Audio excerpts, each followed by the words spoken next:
నమస్తే అమ్మ. నమస్తే. ఎలా ఉన్నారమ్మా? బాగున్నాను అమ్మ. రీసెంట్గా ఒక న్యూస్ అనేది వైరల్ అయింది. ఏంటి అంటే ప్రశాంతంగా ప్రవహిస్తున్న గంగా నదిలో ఒక బండరాయి వేసినట్టుగా the great film director S S Rajamouli గారి మీద సంచలన ఆరోపణలు చేసిన శ్రీనివాసరావు అనే వ్యక్తి పైగా అతను ఒక సెల్ఫీ వీడియో తీశారు. ఇది నా మరణ వాగ్మూలంగా అని చెప్పేసి చెప్పడం జరిగింది.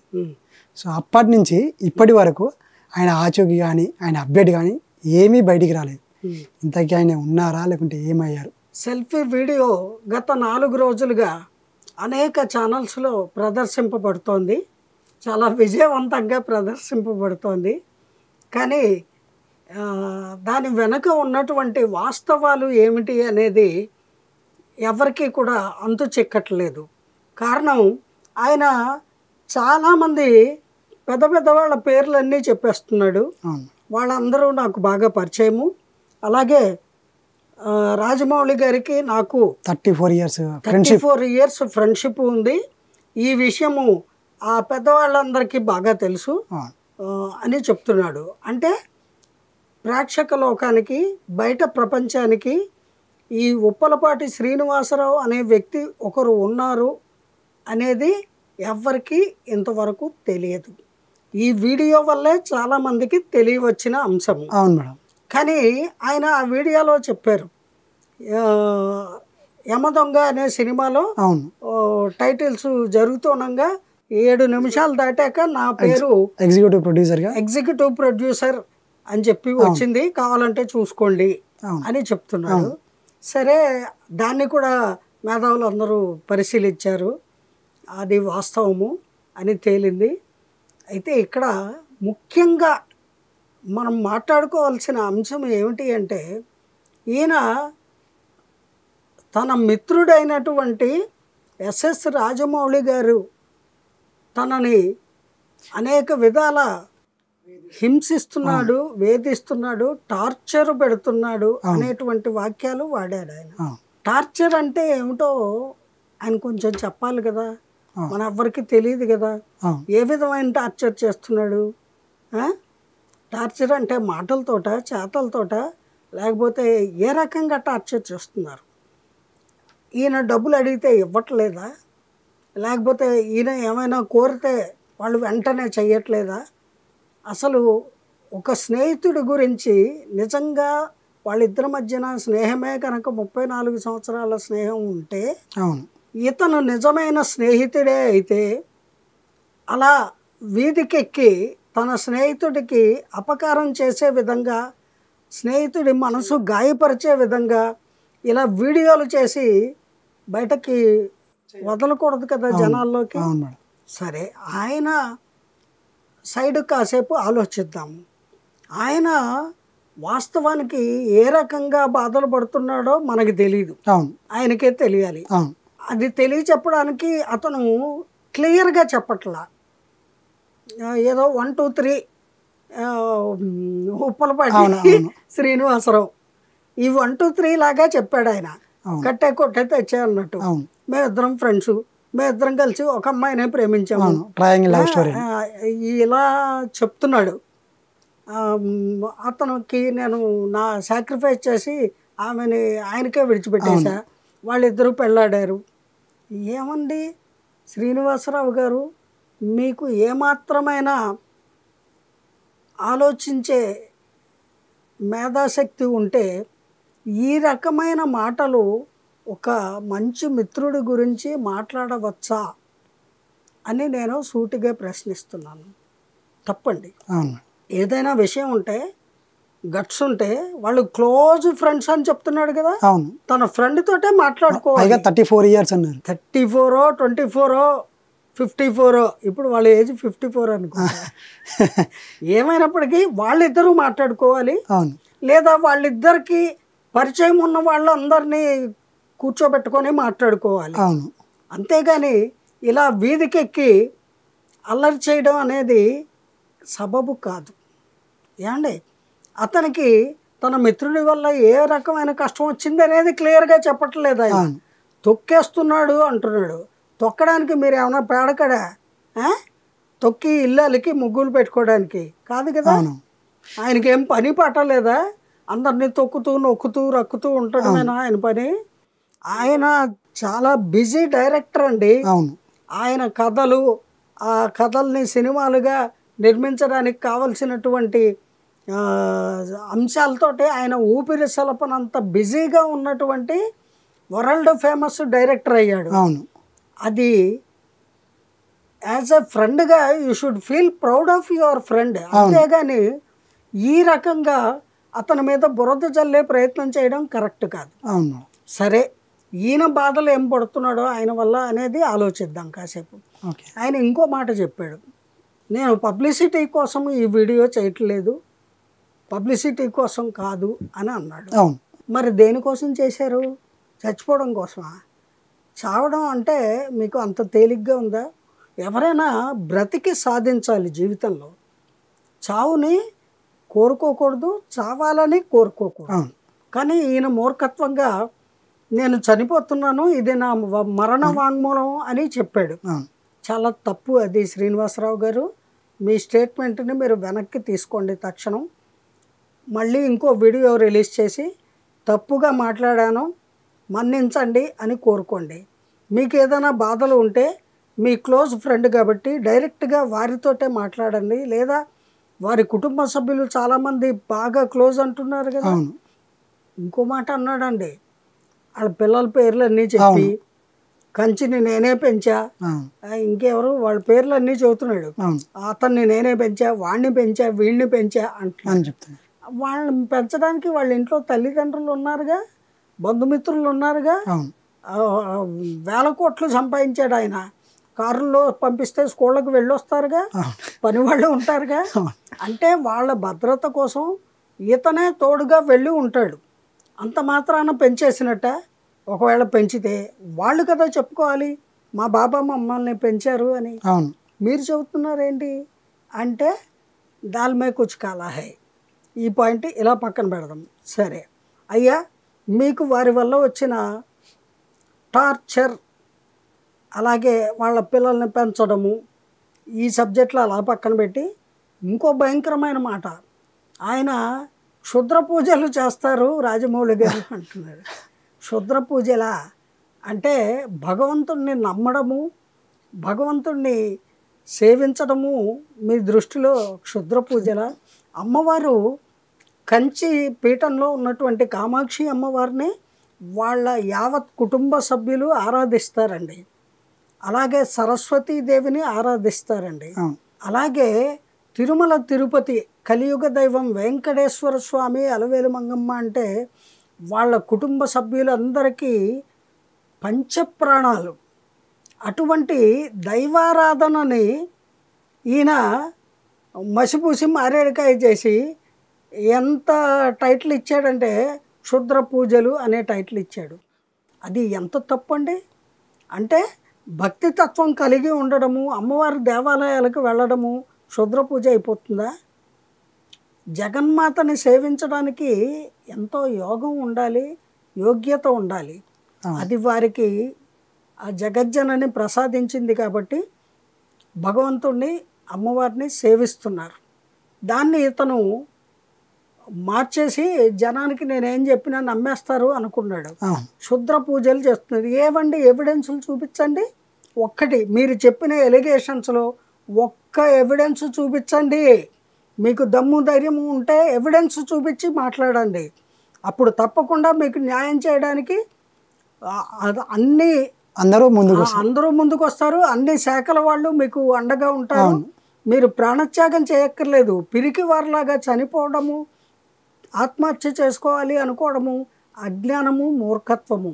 అది చేతకాని తనము అని అంటాను నేను. ఇక్కడికి వచ్చేసరికి ఈయన అన్నేళ్లుగా వాళ్ళు ఫ్రెండ్స్. శాంతి నివాసం సీరియల్ ప్రారంభించే నాటి నుంచి మేము ఫ్రెండ్స్ అని చెప్తున్నాను. మరి అన్నేళ్ల మీ స్నేహంలో మీరు ఏ రంగంలో, సినిమా నిర్మాణానికి సంబంధించిన 24 క్రాఫ్ట్స్లో ఏ రంగంలో నిష్ణాతులు, ఏ రంగంలో మీకు ప్రవేశం ఉంది అనేది ఒక్క ముక్క కూడా మీరు మాకు చెప్పలా, మాకు తెలీదు. మరి అలాంటప్పుడు మీరు ఎలా పైకి రాగలరు? ఎలా రాలేకపోయారు అని ఎవరు ఆలోచించడానికి అంతుబట్టనే అంశం ఇది ఒకటి. అవును ఏమండి ఆయన చెప్పాలి కదా, నేను ఆర్టిస్ట్ని లేదా ఎడిటర్ని లేదా కెమెరామెన్ని లేదా దర్శకత్వ అంటే శాఖలో ఏదో ఉన్న చెప్పినట్టుగా చెప్పారు కదా అంటే రైటర్ని. ఎగ్జిక్యూటివ్ ప్రొడ్యూసర్గా అన్నట్టుగా. అది వాళ్ళు ఆయన పెద్ద మనసుతో ఆ పేరు రాశారండి. ఓకే మిత్రుడికి ఏదో సహాయం చేయాలి ఆర్థికంగా అని ఆయన పేరు రాసుంటారు. కనీసం ఈయన ఆ సినిమాకి పెట్టుబడి పెడితే చెప్పాలిగా, ఇన్ని కోట్లు పెట్టుబడి పెట్టాను యమ దొంగ సినిమాకి అని. మరి చెప్పడే, ఓకే ఆ విషయం చెప్పడేమి. పోనీ ఆ సినిమాకి సంబంధించిన ఏ ఒక్కరూ కూడా బయటకు వచ్చి ఆ విషయం చెప్పట్లేదు.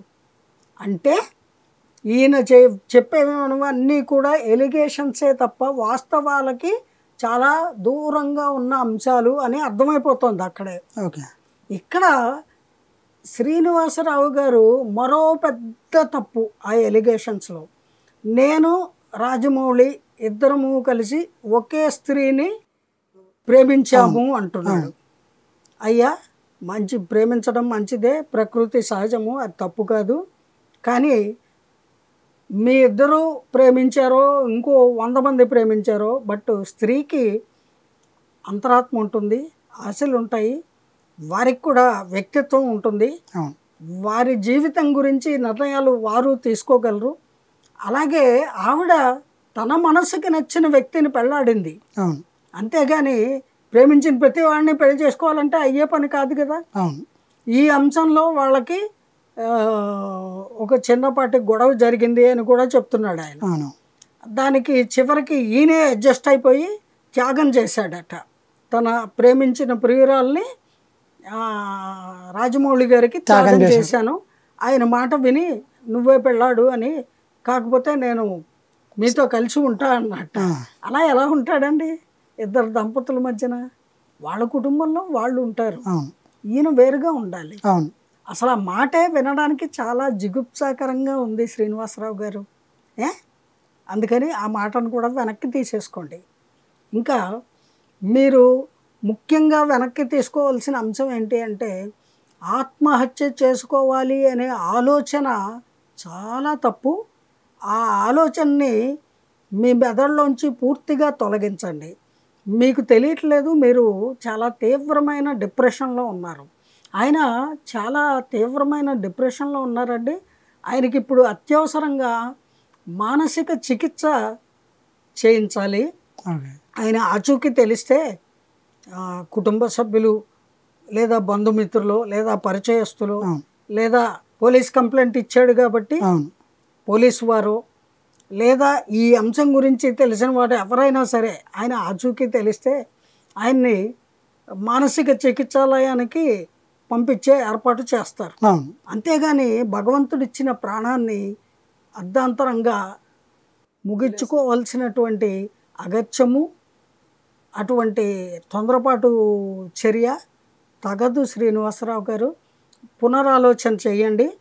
మీరు చేస్తున్నది తొందరపాటు పని. ఆల్రెడీ ఈ వీడియో చేసి ఒక తప్పు చేశారు, అలాగే ఎలాగ తప్పు చేశారు కాబట్టి మరొక వీడియో తీసి మీ ఆచూకీ చెప్పండి. మీ బాధల్ని స్వయంగా తెలుసుకొని మీకు తగిన న్యాయము చేస్తారు. ముందు మీ ఆరోగ్యాన్ని, మీ మానసిక ఆరోగ్యాన్ని బాగయ్యేలాగా చూస్తారు. ఇది మీరు చేయవలసిన పని. ఎందుకంటేనండి మనం అందరం మానవులం, మానవత్వంతో ఉండాలి. సో ఆయన ఏదో డిప్రెషన్లో, ఏదో తొందరపాటుతనంతో లేదా అరిషడ్ వర్గాల కారణంగా అసూయ ద్వేషాల వల్ల, ఈర్ష్య వల్ల, మరి లేదా ఆయన్ని పట్టించుకోవట్లేదనే బాధ కొద్దో ఈ రకమైన వీడియో చేసి ఉంటారు. ఏమైనప్పటికీ కారణం ఆయనకే తెలియాలి. ఆయన బయటకు వచ్చి స్పష్టంగా క్లియర్గా నాకు ఈ బాధ ఉంది అని చెప్పాలి. కానీ నన్ను తొక్కేస్తున్నారు, నొక్కేస్తున్నారు, పీకేస్తున్నారు, హింసించేస్తున్నారు, రమగారు రాజమౌళి గారు ఇద్దరు నన్ను రోజు రోజుకి టార్చర్ పెట్టి చంపేస్తున్నారు, నన్ను మీరే కాపాడాలి, ఎవరూ కాపాడలేరు, అంచేత నేను సూసైడ్ చేసుకోవాలని డిసైడ్ అయ్యాను. ఇవన్నీ రాంగ్ థింగ్స్ అండి. ఇవన్నీ ఎవరు నమ్మరు. అందరికీ మీరు బయటికి వచ్చి ఓ ప్రెస్ మీట్ పెట్టి లక్షణంగా అన్నీ చెప్పండి. చెబితే మీకేమన్నా జస్టిఫికేషన్ జరిగే ఆస్కారం ఉంటుంది. అంతేగాని ఒక పరువు మర్యాద కలిగిన సహృదయుడైనటువంటి ప్రపంచ ప్రఖ్యాతిగాంచిన పేరు, ధనము, సమాజంలో ఒక ఉన్నతమైన స్థాయి కలిగినటువంటి ఎస్ఎస్ రాజమౌళి గారు వారి మీద ఈ రకంగా మీరు ఎలిగేషన్స్ వేయడము, వాటికి నిరాధారంగా మీరు ప్రవర్తించడము కరెక్ట్ కాదు. నిజంగా మీ దగ్గర ఏదైనా ఆధారాలు ఉంటే ప్రెస్ మీట్ పెట్టి నిరూపించండి. అందరూ మీ పక్షాన ఉండి మీకు ఏం న్యాయం చేయాలో ఆలోచిస్తారు, ప్రయత్నిస్తారు. అంతేగాని మీరు ఎక్కడో దాక్కొని అసలు ఉన్నారో పోయారో కూడా ఎవరికీ అర్థం కావట్లేదు కదా. అంచేత ఈ దోబూచులాట మానేయండి, తొందరపాటు ఆలోచనలు చేయకండి. వెంటనే మీ సూసైడ్ థాట్ని కంప్లీట్గా డ్రాప్ చేసుకొని you please come out and talk to public. అంతేగాని ఇలా రహస్య వీడియోలు చేసి విడుదల చేస్తే ఎవ్వరూ నమ్మరు. అందుకని ఎవరైనా నమ్మాలి, అందులో ఏమైనా వాస్తవాలు ఉన్నాయి అంటే మీరు బాహాటంగా బయటకు వచ్చి మాట్లాడాలి. ఈయన కేవలము తన స్నేహితుల్లో ఆ టైంలో 30 ఏళ్ల క్రితము ఉన్న స్నేహితుల్లో బాగా ఉన్నతమైన స్థితికి వెళ్ళిపోయిన తన మిత్రుడి ఉన్నతిని ప్రగతిని చూసి ఓర్వలేక తట్టుకోలేక దురలవాట్లకి లోనయ్యాడు అని వినికిడి. ముఖ్యంగా బాగా తాగుతారట ఈయన. ఈ తాగిన మైకంలో తన ఆరోగ్యాన్ని పాడు చేసుకుంటున్నాడు, తన మెదడును కూడా డ్యామేజ్ చేసుకున్నాడు. అందువల్ల ఆయన ఇప్పుడు తన ఆరోగ్యాన్ని చక్కపరుచుకోవాలి. ఆ తర్వాత ఆయన స్థిమితంగా వాస్తవాల్ని చక్కగా చెప్పగలుగుతాడు. ఎంతవరకు న్యాయబద్ధంగా మాట్లాడాలి అనే విచక్షణ అప్పుడు వస్తుంది ఆయనకి. అంతేగాని పెళ్ళైపోయిన ఒక దంపతులు ప్రశాంతంగా జీవిస్తూ ఉంటే వాళ్ళ మీద ఇలా తప్పుడు ఎలిగేషన్లు చేయడము, వాళ్ళకి పిల్లలు, వాళ్ళ పిల్లల పెళ్ళిళ్ళు కూడా అయిపోయి వాళ్ళకు కూడా పిల్లలు పుడుతున్నారు. ఇదేమైనా సభ్యత సంస్కారం ఉన్న పనులు మనుషులు చేసే పనులా కాదు కదా. అందుకని మీరు పెద్దవారు ఆలోచించండి శ్రీనివాసరావు గారు. ఆలోచించి మీకు ఏదైనా అన్యాయం జరిగిపోతుంది అంటే అదేమిటో బయటకు వచ్చి చెప్పండి. ఇలా వీడియోల్లో కాదు. అది లక్షణము. అంటే ఈయన సినిమా ఫీల్డ్లో ఎందులో ఆయన రాణించలేకపోయారు. తన అసమర్థతని ఆయన సమర్థించుకుంటూ సమర్థుడైనటువంటి తన మిత్రుడి ప్రగతిని చూసి ఓర్వలేక ఈ విధంగా ప్రవర్తిస్తున్నాడు అనే ప్రజలందరూ అనుకుంటున్నారు. అంచేత మీరు దయచేసి యు ప్లీజ్ కమ్ అవుట్, బయటికి రండి, ప్రెస్ మీట్ పెట్టండి, మీ మనసులో ఉన్నటువంటి భావాలన్నీ అందరికీ చెప్పండి. అప్పుడు మీకు న్యాయం చేయాలా, మీకు నిజంగానే రాజమౌళి గారు ఏమైనా అన్యాయం చేశారా, టార్చర్ పెట్టారా, ఇవన్నీ కూడా అందరికీ తెలుస్తాయి. అంతవరకు ఎవ్వరూ కూడా ఏమీ చేయలేరు. దయచేసి మీ జీవితము మీ చేతుల్లోనే ఉంది. బాగు చేసుకున్నా చెడగొట్టుకున్నా అనే అంశం గ్రహించండి.